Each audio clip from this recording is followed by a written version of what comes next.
forcat kryesore ka nisur prej disa ditësh një fushat të parakoshme, ndërkohë që qytetarët vazhdojnë aplikimet për kartat e identitetit.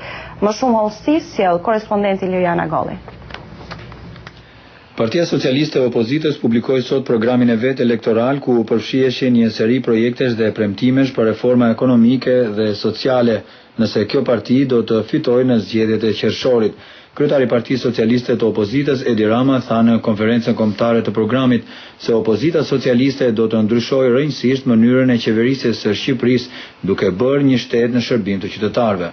Qeverisja jonë do t'u jap mbrojtje të varfërve, do t'u jap krah të papunëve, do t'u jap mbështetje sipërmarrësve, do t'u jap shprehje të rinjve, do t'u jap solidaritet moshuarve, do t'u jap dinjitet të nëpërkëmburve, bujqve, minatorëve, ushtarëve të liruar, persona me aftësi të kufizuar, grave të trafikuara dhe të dhunuara, minoriteteve. Përfaqësuesit e Partisë Socialiste të Opozitës pohojnë se programi i tyre është një program konkret që ofron më shumë punësim dhe shkollim, ulje të varfërisë dhe rritje të cilësisë së shërbimeve shëndetësore.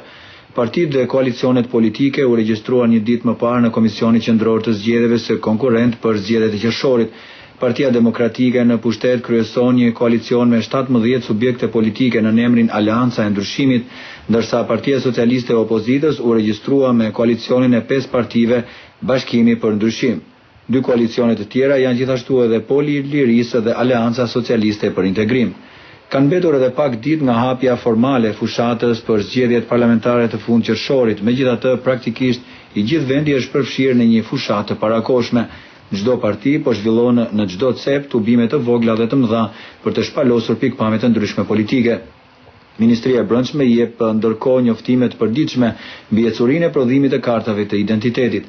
Sipas saj, deri tani kanë aplikuar për karta të reja identiteti 925.000 qytetarë, por opozita është mosbesuese se procesi do të mbyllet me sukses përpara ditës së zgjedhjeve.